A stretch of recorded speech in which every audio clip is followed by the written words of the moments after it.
Welcome, Dave Mason. How are you, Dave? I'm good. Fantastic to see you. Traffic Jam is the show. Take us back where you were in that space and time when Traffic came together. What were the moves? When I was about 18 years old. Basically, Jim and I had bands together, and we met Steve and Chris Wood up in Birmingham a couple of times, and we just sort of became friends, just sort of hung out together. And that's basically how it started, really. And what were you doing just prior to that? Me? Yeah. I had bands. Okay. So just an evolution of bands and players and Jim and I were in bands together, and we did some. We were fans of the Spencer Davis group, and we were playing in Birmingham, and I forget somewhere we went, and sort of met, and then it just sort of went from there. Really, just four young guys just hanging out. Yeah. Really. What's your best memories of writing the fantasy album with all the songs that still stand up today, you know? Well, I mean, the thing is the album was, I more or less, I mean, I wrote some stuff on my own, and I just started writing. I mean, their first big hit was my first song, really, which was Alone Together. Yes. Which was a song called Hole in My Shoe. Right. Which was went to number 2. Mostly my stuff more came together on the second album.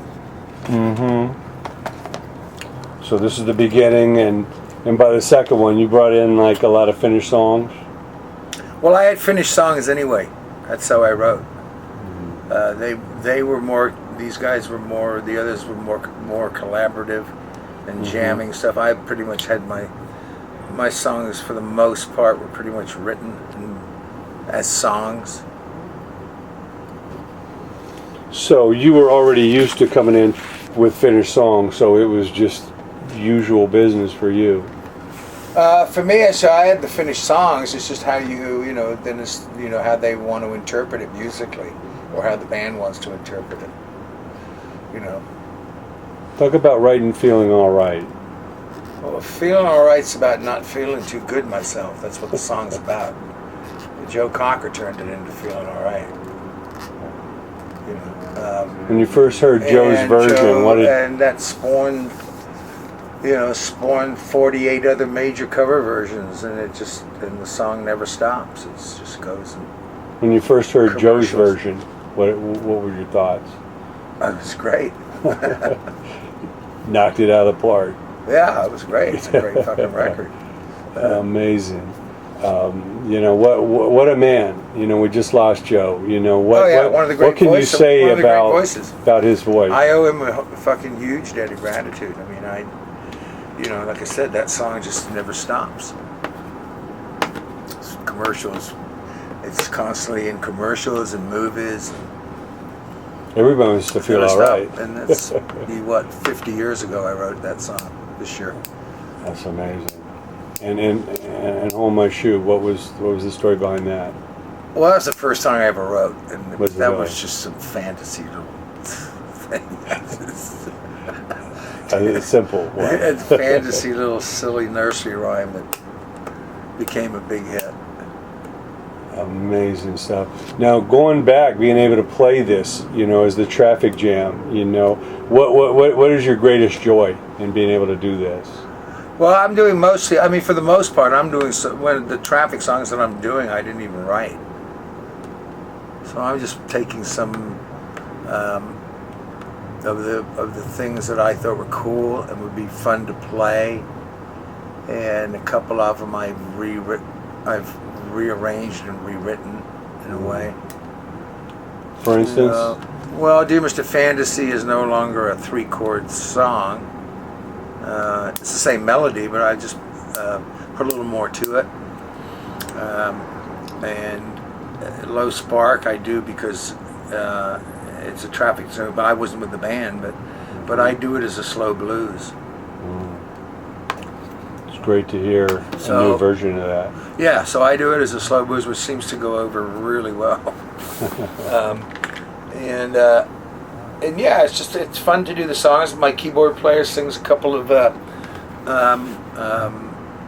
takes the vocals on a couple of them, Rock and Roll Stew and Medicated Goo. Wow. You know, so I put those songs. So like I said, most of the only song that I do really that I wrote is "You Can All Join In." Amazing stuff. And I thought it was fun to go out and do it and keep the keep the legacy of the band together. Yeah, nobody else is doing it. It's important. Well, nobody else is doing it. It's just it's a shame that it's a shame that Steve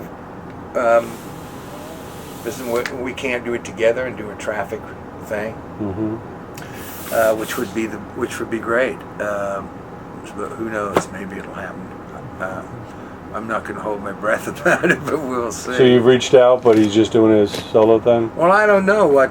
I mean, we have no communication, so I don't really know what the deal is with them. But you figured he'd be knocking on your door if there was interest. Well, I know there's interest. I know there's huge interest. So it's a question of whether he wants to do it with me. I guess I don't. Well, take us back to those incredible, early days, when you had friends like Jimi Hendrix. What was Jimmy like? What was your best story there? He just was a great I mean, what can you say about Hendrix? The greatest. I mean, there's a lot of great guitar players, but there ain't no more Hendrixes. I see a lot of lists of 500, and I mean, there's a lot of people that have copied him, and we all do, But he was just very innovative, and very in the studio. He was very innovative in the studio, and basically a lot of just a pretty quiet kind of guy, basically. Why do you think you had to go to England to get known as an American artist? Why did I have to come to America to get known? It's just wherever they want you. Yeah, Where it starts, it can lead from there. Yeah, who cares where it is? Well, that's amazing. I know in the early days also you've had such incredible opportunities to collaborate with people like Paul McCartney and George Harrison. Talk about I those played two. with a lot of people: McCartney, Harrison. Talk about George. Phoebe Snow, Graham Nash. What kind of person was George Harrison? Stills. What was George like? Pretty much like you've seen all these shows they have on him. I mean, there's a number of shows they've done on him. He had a good heart. He wanted to do something with the music, help people. Well, I don't know about all that. He's. I mean, he was very into the Indian spiritual thing. Yeah. When did you realize in your life that music was much more than just sounds? It could actually impact people so much.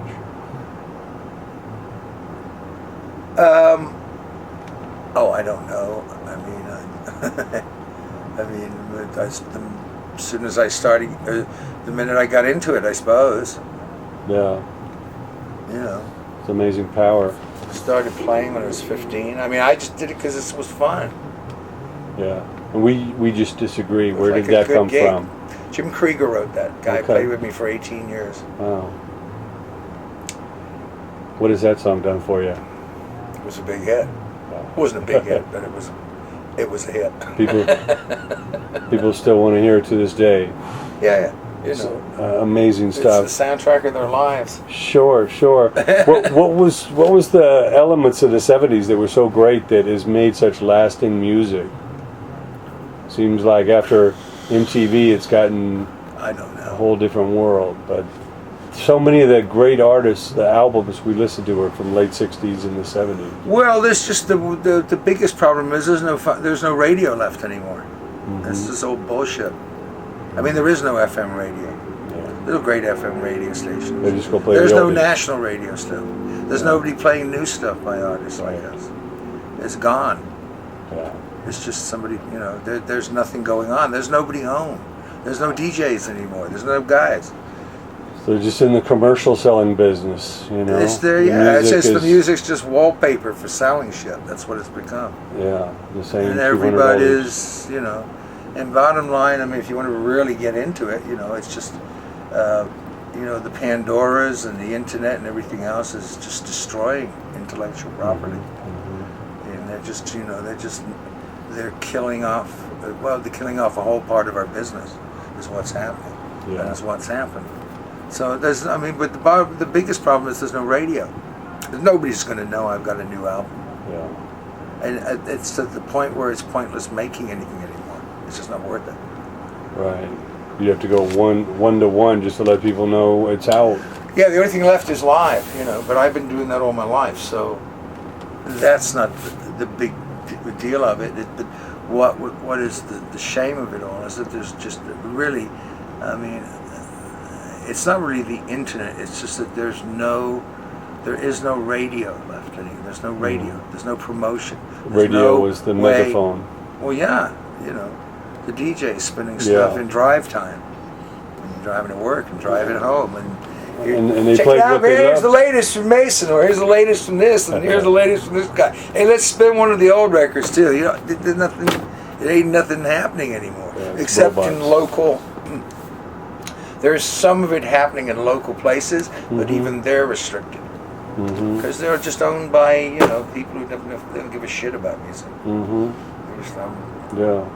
How about the Rock and Roll Hall of Fame, 2004? What was your highlights there? The highlight was the whole show. The highlight was, I think, probably might have been musically one of the better evenings that they've had, I think.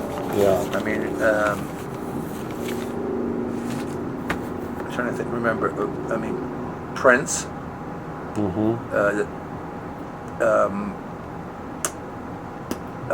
Bob Seger, ZZ Top, Jackson Brown, Traffic, and I forget who there was a 50s act. I forget who they were. Amazing. But that was great. Prince was fucking incredible. Wow. That was great. Amazing. Musically, it was great. Great. Yeah, yeah. Well, what advice do you have to the young songwriter today? Somebody who's learning their craft. But they have some songs inside of them. What tips might you give them? I really, you know, I don't know. I mean, I can't read or write music, and it's just something I just wanted to do, and I just did it. I can't. It's, you know, to give somebody a roadmap for it, impossible. No. Not a roadmap, but maybe a tip as far as taking chances, really finding your own style. Yeah. If you're going to be a songwriter, then you need people to cover your songs, and you need those songs to sell. So I would get your ass down to some country and western artists, because they're about the only ones left that sell anything. Otherwise, it's, you know, unless you're just totally philanthropic, you're not going to get very far. Sure. I mean, I can't get stuff covered, so you know, what are you going to do? Right. But if you have it in your heart and you believe in it, just stick with it, I guess. Just persevere. I mean, that's what you, if that's what you want to do. But don't bank on making a living tomorrow. Well, I'm just saying that that whole area has just gotten fucking decimated. You know, back when I started, yeah, that would have been great. But there's no, other than, you know, probably Christian radio and country and western. Ain't nobody buying records, really. They're all stealing everything. Yeah. Well, and they're stealing all our performances, you know, with that little fucking gadget. Yeah, right. That one-eyed fucking monster that's there. Yeah, rather than watch the show, they're holding their phone out. I tell them to put them off. Yeah. Give me a break, guys. Turn them off.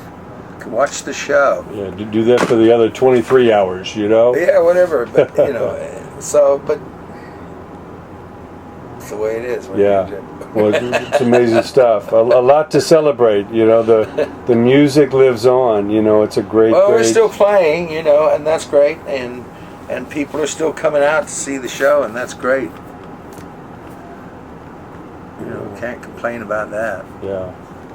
Well, Dave, thank you so much for all the great music you've given us. Please keep bringing us those great shows. We're looking forward to